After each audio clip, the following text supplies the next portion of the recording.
All right, back with another edition of Plus Money Picks, coming off of a relaxing week off. So for this week, we have Cannonier versus Gastelum as our main event. Not the worst main event, to be honest. I think it's going to be a pretty close fight. The rest of the card, honestly, a lot of pretty difficult fights to predict. There's not a whole lot of fights that I feel all that great about on this one. And listening around, that's kind of where everyone else is at too. There's not a whole lot of, like minus 300 or minus 400 kind of fights on this card. It's a lot of very closely lined fights. So I think it'll be very unpredictable for this weekend, but we'll try to do our best with the predictions. So first off, we have Ramiz Brahimaj versus Sasha Palatnikov.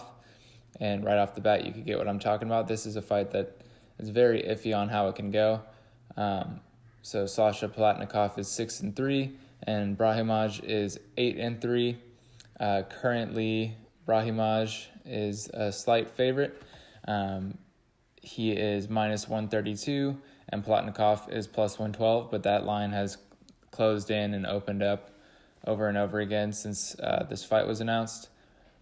So looking at the Palatnikov side, so Palatnikov, his takedown defense is okay, although we did see him grab the fence a bit in his Kosuke fight. I think in this matchup, he's someone that could throw a more variety of strikes and is probably the cleaner striker overall, and he will be able to pump out more volume on the feet. But he also has been subbed before, and he actually was subbed in his last fight against Impa Kasangane, but that was kind of just a very quick moment kind of thing. It wasn't really something that was set up. Brahimaj, he is someone that, if you look at his record, he's basically sub or bust. Not that he has completely terrible striking, but all of his 8 wins are by submission. And if you look at what was going on for him before even getting into the UFC, he was someone that was just alternating wins and losses. So I don't think he's necessarily someone that's incredibly high level. But what makes this close is I don't think Palatnikov is either. Brahimaj is someone that's difficult to put away. The TKO loss that he has on his record from his last fight with Griffin, it was just because his ear was literally falling off. So, I mean, that's something to monitor too. If you're someone that's, getting cut up and going to start bleeding a lot in fights, that's something that could sway judges too. Not too worried about that for Brahimaj, but so I'm slightly leaning towards Palatnikov and put a little bit of money on him when he was starting to really go to the underdog side. But definitely not a fight I feel great about. And so it's going to be an interesting welterweight matchup between these guys. So next on the card, I'm going to check Tapology real quick. So we have Roosevelt Roberts versus Ignacio Bahamondes. So again, another very close fight. There's multiple ways this can go. So Bahamondes definitely going to be the cleaner striker out of all of them. Out of both of them, I mean. He's very long and rangy. But Roosevelt Roberts, he does have decent hands as well. He's going to be the person that can be getting takedowns in this fight. But then looking at his stand-up, he does stand fairly straight up, and he has been cracked before, and he actually was cracked by Kevin Kroom right before he was submitted. And so far his UFC wins aren't exactly to high-level people to make you super confident in Roberts.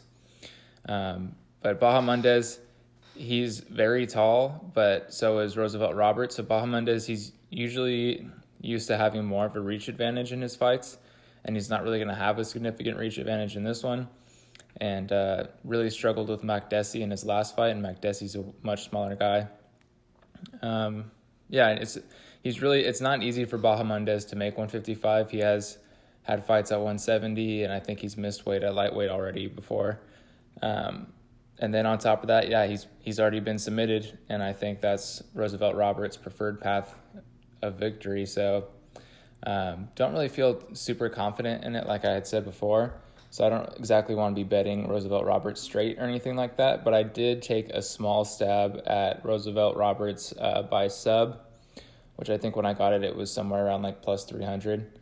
So I just got minimal exposure on this one, but I think since Bahamondes has shown he could be vulnerable to submissions, it was worth a play. So next on the card, we have William Knight and Fabio Charon. William Knight is 9-2, Fabio Charon 7-2. Then looking at how they size up with each other,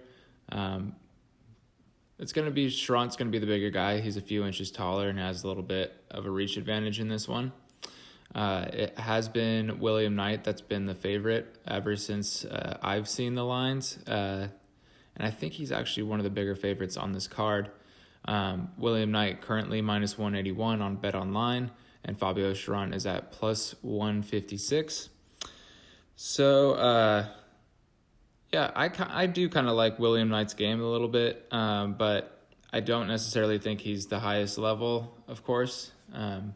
He is a guy that is incredibly strong, and he's very explosive. He has 8 of his 9 wins by knockout. But he does use muscle to escape a lot of situations and even to kind of end up in dominant positions. So it's not always amazing skill that gets him places. Sometimes it's really just that he can use his strength advantage. And then in his last fight, I think you kind of really started to see that he might have some questionable fight IQ. He kind of engaged in positions with I believe it was with Jung. He was engaging in positions that he already knew or that you could already see that Jung had the control. And he was landing really well sometimes in that fight, but just kept putting himself in bad positions. William Knight is someone that's given up a takedown in all of his Dana White Contender Series and UFC fights. So that's not exactly good to see, but I mean, when you're looking at both of these guys have just general bad defense. Charon, he's going to come into this fight being 7 years younger. He has no knockouts on his resume, and he's pretty much lost to every fighter that's at this level that he's faced. So like I said, he will have a reach advantage in this one, but he hasn't really shown any power in his striking, and he kind of seems scared on the feet. And yeah, I mean, he has 5 submission wins, but they're not exactly to, decent competition at all. They're not really to impressive fighters. And so yeah, I mean, I don't see why you wouldn't take William Knight in this spot, just because Charon really hasn't shown us anything yet. I think he's someone that would really have to develop, and I wouldn't be surprised if he's getting cut from the UFC fairly soon. So yeah, I'll take William Knight in this one. I don't necessarily think he should be one of the bigger favorites on the card or anything. But I could see why he is the favorite. And I pretty much only made one parlay for this week because, like I said, I just don't feel good about a lot of these fights. So it's a parlay that I'm not too confident in, but that's kind of just where I threw William Knight in. So yeah, William Knight's the pick, but another fight that doesn't look too great. And then following that on the card, we have Bam Malecki and Josiane Nunes. And this one's just weird because, I mean, we haven't seen Nunes really at this level. And then Bam Malecki just doesn't have a lot of fights. And, yeah, they're similar in age. Bam Malecki, she's usually a lot bigger than most of the fighters she's facing. So she's going to have a significant reach advantage. And, yeah, 7 inches of height. Currently with the line, we are looking at Bam Malecki being, she is minus 155, and Josiane Nunes plus 135. And, yeah, so I would say, obviously, Malecki has cleaner striking in this one. And Josiane Nunes, from what I saw, it's not like she has some, remarkable grappling or anything like that, but she does have a lot of power, it seems like. So I think this fight has a decent chance of finishing, which could be an interesting play because in a lot of these women's fights, they make the lines pretty interesting for fight ending inside the distance and everything. But they didn't really for this one because I think how odds makers were looking at it was either Nunes lands a bomb or Malecki just dominates Nunes because she's not ready for this level. Yeah, I mean, Nunes, you could have an interesting play on her by knockout because all of her wins are by knockout. So I think that's really her only chance of winning this one. But I just don't really feel good about Malecki at all because she's pretty slow. She struggled in the first round against Veronica Macedo, and she was getting landed on quite a bit in that fight. And she had a more significant reach advantage in that fight than what she's going to have against Nunes. So yeah, just the fact that she's so hittable. I mean, she's going to be throwing more volume than Nunes, but I just don't really want to take the risk of her getting dropped. So this isn't really a fight that I'm going to touch at all. So then following that one, we have, Brian Keller and Domingo Polarte.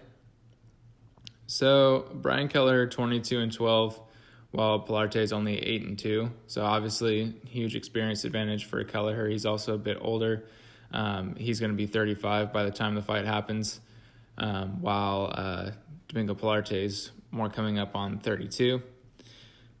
And this is another fight where there's a significant difference in reach. Polarte has a pretty significant reach advantage. At first I was kind of thinking maybe Kelleher's a little bit too big of a favorite, but then, listening to other people and how they're gauging this fight, Kelleher's always been who I was leaning towards, and now I do feel pretty confident. I had already put a bet in on him a while ago, just a small 1-unit bet. That's like pretty much how I'm approaching this whole card. Just because when you really do look at Brian Keller, he's only really lost to a higher level competition, even within the UFC. A lot of his guys that he's lost to are either ranked or kind of borderline ranked. And he's been staying really active. And, I think this is a spot where the type of experience edge that he would have over Polarte is going to be pretty significant, and it's going to show in the fight. The only things I didn't really like seeing when I'm looking into Kelleher is he does have a negative strike differential. And, there's not like a whole lot of times that he's really faced someone with reach like this. He did face Ode Osborne, who had a similar reach, and that fight just ended really quickly, so we didn't really get to see, how that reach advantage plays out against Kelleher. And I believe there was one other fighter that came somewhat close, but it was another just kind of like first round finish kind of thing. And then when we're looking at Polarte, I mean, he's really big for the division. He's 6 feet tall. And then on Tapology, they say that he has a 74-inch reach. So very long and rangy. He does have a split decision win over Adrian Yanez, which I didn't know. And that's very impressive to have on your resume at this point. And he can have a tricky submission game, which is one of the things at first that made me nervous about betting him against, or about betting Kelleher against him, because Kelleher also does, even though he's good at submissions, he does have 6 submission losses.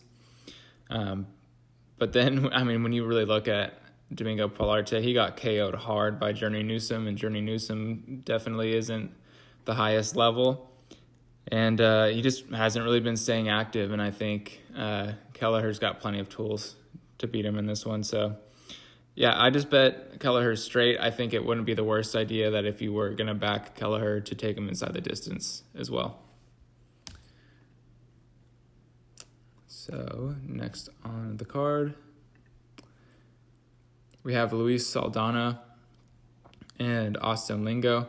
Saldana is 15-6, and Lingo is 8-1, with that one loss coming to Yusuf Salal in his UFC debut. So looking at how they match up. So Saldana is a little over 30, and then Austin Lingo is still just 27. Saldana will have a slight reach advantage in this one. And let's go into my notes real quick.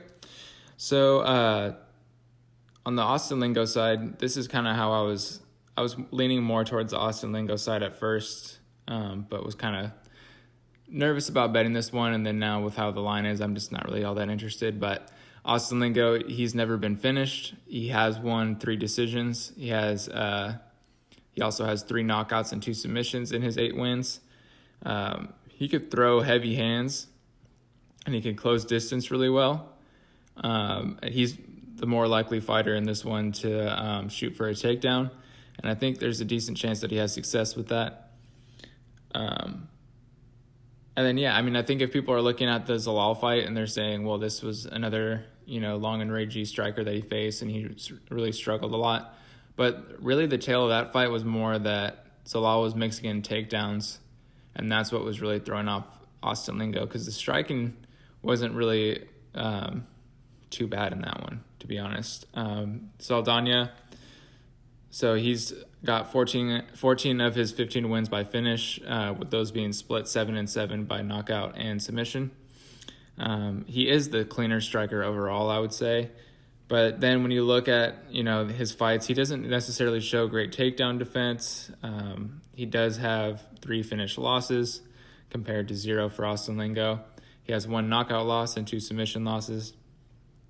And honestly, it seemed like he lost his last fight, which is what a lot of people will tell you about Saldana. And if that was the case, if he had actually lost that fight, that would make him 0-3 by decision in his career.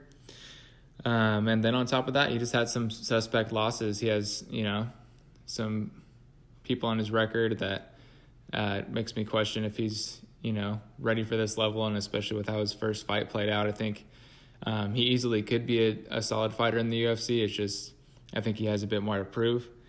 Then seeing him as a favorite, I was kind of thinking, I'll take Lingo in this one. But the way that the line's closed, it's pretty close now, and I don't necessarily feel like just taking a shot on Lingo just because I don't like Saldana that much. So, no bet for me on this one. I would say, the value side would be on Lingo, but in all likelihood, I think Saldana is the cleaner striker, and if it ends up playing out in the feet, it's going to be Saldana all day.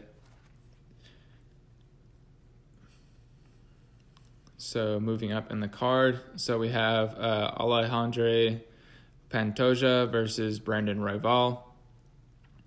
And normally Royval would be someone that I'd really like to bet, but Pantoja has kind of, been a mainstay in this division for a while, so it's pretty hard to go against him. Pantoja is 23-5, while Brandon Royval is only 12-5. They're not really too different in age. Pantoja is a couple years older, and Royval will have a slight reach advantage in this one. I honestly thought he was going to have more of a reach advantage, but it's not crazy significant. And let's go into my notes. So Pantoja, he's a guy that hasn't been finished, and he has faced some really dangerous guys in his career, just by being in the UFC for a while. And honestly, I think, if he wanted to play this out on the feet, he does have plenty good striking to beat out Royval. And then I don't know. He's kind of known for having great jiu-jitsu, and I don't think Royval's got that dangerous of a jiu-jitsu game that he's just gonna pull off a quick sub on Pantoja. Royval, he's way more reliant on the sub. He does have knockout wins, but not necessarily a knockout artist. He's not really someone that is dangerous with the reach that he has. He hasn't really shown great takedown defense, so if Pantoja became comfortable with, smothering submissions, then he could just probably keep, returning Royval to the mat and just winning this by control time. And then, Royval is just not a good enough takedown artist himself to put it on the ground if that's really his only spot that he has an advantage. One thing in Royval's favor is he is pretty difficult to finish. The only reason that he lost by finish in his last fight, which I can't say the only reason, it could have ended in finish either way, but his I think his shoulder got dislocated or something like that, or his arm popped out of its socket, and it was just one of those kind of quick adjustment things. But outside of that, he's definitely not easy to finish. So I think this could easily go to decision, but definitely way leaning on the Pantoja side. So I did put a small, just straight bet on Pantoja, and didn't really feel like I wanted to pick an outcome as far as a prop bet or anything like that. But thinking about it more and more, I kind of see Alexandre Pantoja, just winning this one by decision. So then next on the card, we have Vince Pichel and Austin Hubbard, and this one could really go either way. So Pichel, he's 13-2, while Hubbard is 13-5, and the line's just kind of been going back and forth on this one for a while. So where it's at right now is, Vince Pichel minus 107 and Austin Hubbard minus 113. And so I can get the arguments for either side, but I did end up betting Vince Pichel at minus 105. So height, reach, they're all going to be pretty similar. It's just, of course, Vince Pichel is quite a bit older. He's going to be pushing 39, while Austin Hubbard is only 29. So about like a 10-year age difference. It's pretty crazy. But, the one thing that even just looking at this before was, Vince Pichel's pretty good with getting his own takedowns. Not really known for having great takedown defense himself. The first fight I broke down on this card was Marco Madsen and Clay Guida, and of course Austin Hubbard got taken down quite a bit in his fight with Madsen. He was able to get up quite a bit too, but that was a fight where Hubbard's takedown defense was definitely exposed. Austin Hubbard, he's really a guy that's been alternating wins and losses in the UFC, and I think his last fight with Dakota Bush, you're kind of getting a little bit of recency bias in that one, even though that was honestly kind of a back and forth fight for parts of it. And I'd say one thing that looks good for Hubbard right now is that he's really durable. He does have cardio to keep going. He's never really been KO'd in his career. So I think, if he's going to win this fight, it's just going to be by being able to keep coming at Vince Pichel with the same pace, the same intensity the whole time. And Vince Pichel, he hasn't really been an active guy, so I don't know, when he gets stretched in fights, we don't know how he's going to react, especially at this age. But he's strong as hell, and that's something that's way in his advantage. And his only losses are by finish, and I don't necessarily think of Austin Hubbard as a finisher. So I don't know. Vince Pichel, he's been a difficult guy to beat in his career, and I don't necessarily think of Austin Hubbard as this wildly impressive guy. So although I could see it going either way, I'm going to side with Vince Pichel, and I think this one's just going to be a back and forth decision. And whoever wins it's probably gonna be like 29-28 or something like that. So next on the card, so this is one that keeps flipping around, and honestly I haven't seen a line on this one, so I haven't made a bet. We have Trevin Jones, and I guess you would say it as Said Yokob Kakramanov. So Trevin Jones, he is 31, and Said Yokob is 25. And it looks, when I looked into it, looks like Said Yokob's a guy that's missed weight before. They've had to do catch weight kind of stuff. So I don't know about him coming in on short notice, to be honest. Said Yokob, he does have some impressive wins, I guess, on his record, even though he's only 8-2. So he seems like a decently well-rounded guy, I guess, but there's not a lot of tape that I could get on him. And Trevin Jones, we've seen the work that he's put in so far. He's actually delivered pretty well in his UFC run. So, as far as how I sit on it right now, I would say Trevin Jones would be the bet. I had already bet Trevin Jones when he was supposed to face Mana Martinez. But this one, with how this is shifting around so much, I think I'm just going to leave it alone. And wait till the lines really come out, and then make a decision if the line seems crazy. But I don't necessarily need to be betting on every fight, so I'm going to kind of just leave this one alone. All right. And then next we have Chase Sherman and Parker Porter. So this is, it's not very high level. It's a pretty low level heavyweight fight. But the cool thing is that both of these guys are fairly high volume for as long as they're in the cage. And they've both been knocked out early, so I think this is, where you're going to see quite a bit of violence. And even if it goes to decision, it's probably going to be pretty bloody and brutal.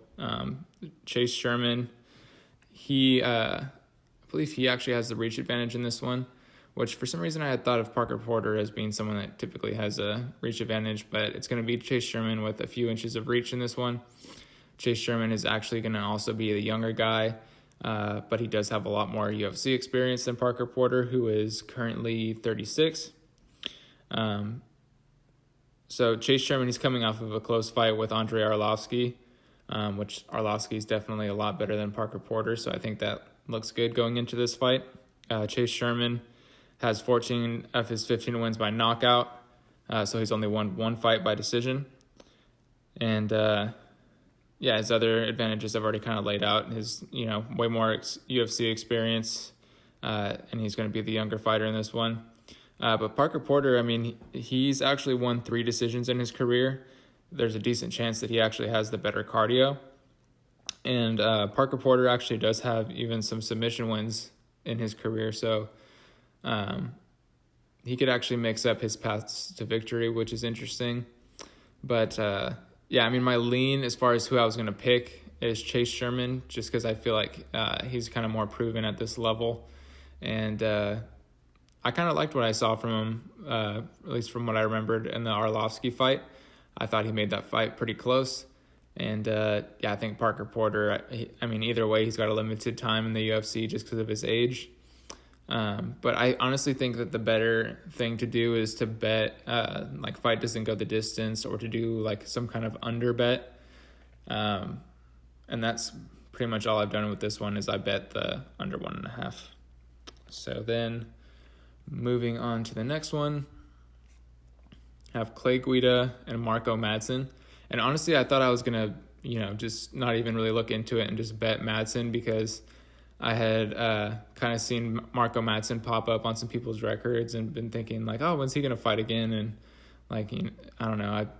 Just his level of wrestling, he seemed like someone that you should want to bet on a lot, especially because he's not really going to be facing, ranked opponents and stuff. But then when I looked into it, I started leaning Clay Guida, and some of it was that Austin Hubbard fight. I think in that fight, Madsen really showed how one-dimensional he was, and he's got clipped really hard a few times in that fight. He really slowed down in the later rounds, it just wasn't really the best look. He clearly won the fight, but at the same time, thinking of his matchup with Clay Guida, Clay Guida is a guy that he'll never stop. He'll just keep going forward, and he has decent wrestling of his own. And so just the fact that Marco Madsen doesn't necessarily have the greatest control, top control, I think that's something that makes me more down to bet on the Clay Guida side. Both of these guys are fairly old for fighters. Clay Guida is going to be coming up on 40 pretty soon, and Marco Madsen is coming up on 37. But then, height reach wise, they're about the same. But Clay Guida definitely has the striking advantage in this one. And that's ultimately what made me lean more on the Clay Guida side. And on top of that, he's just been a lot more active. He's been fighting quite a bit recently. And then Marco Madsen, I think, his last fight was over a year ago. It was a year and a half ago. And I don't like really seeing that from him. I don't think he's necessarily all in on MMA or anything. So, it's not the best bet, I think. But Clay Guida's kind of the side, especially looking into that Hubbard fight. He was getting his legs shredded up. I think Clay Guida could definitely run on that. He just doesn't have the striking defense. The argument that I could see for betting Madsen is it's not like Clay Guida technically has the greatest takedown defense, but he's someone that could just take a beating and keep going, and he's made a career out of that, so I'd rather bet on the Clay Guida side. So then that brings us to our main event. And like I had said in the beginning, I think this could easily play out as a very close fight. Jared Cannonier has great skills, and Kelvin Gastelum, he's someone that can mix in decent striking along with grappling. He tends to get takedowns in his fights. But, it's hard for me to be hardcore betting on Kelvin Gastelum because really he kind of just is a blown-up welterweight.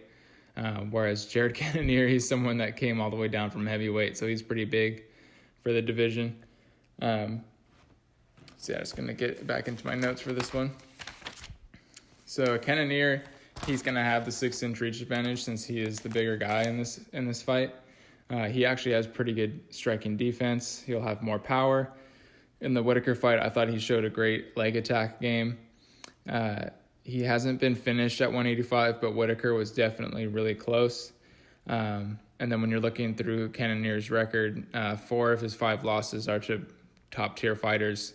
And then his first loss is the only one that I would take out of that group, and it was a loss at heavyweight to Sean Jordan. But Cannonier, at the same time, he's someone that's never gone 5. He's trained for 5-round fights before, but he's never gone the distance. So Kelvin Gastelum is more proven in that area. Kelvin Gastelum, he's someone that's been facing the top of every division for a while, but he's 1-4 in his last 5.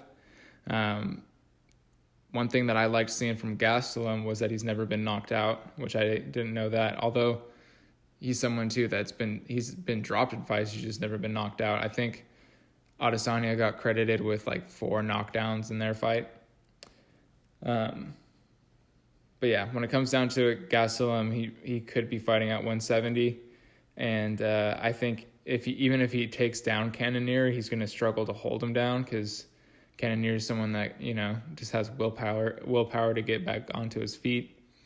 And yeah, Gastelum, really when you look at it, he's been facing the top of the division, and those are a lot of his losses, but the actual wins that he's been getting, they haven't really aged well, and especially at 185. So I think this could be a really close fight just because both of these guys tend to throw similar volume. And what's kind of thrown me off from picking a side is that Kelvin Gastelum can mix in takedowns.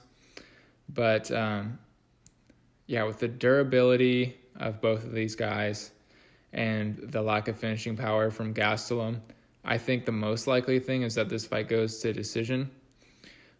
So that's kind of where I've bet so far. And then I think I put Cannonier in, one of my lower confidence parlays, just because I felt like if there was a side, it made more sense to take Cannonier given Gastelum's history. But honestly, I could see the argument for either side.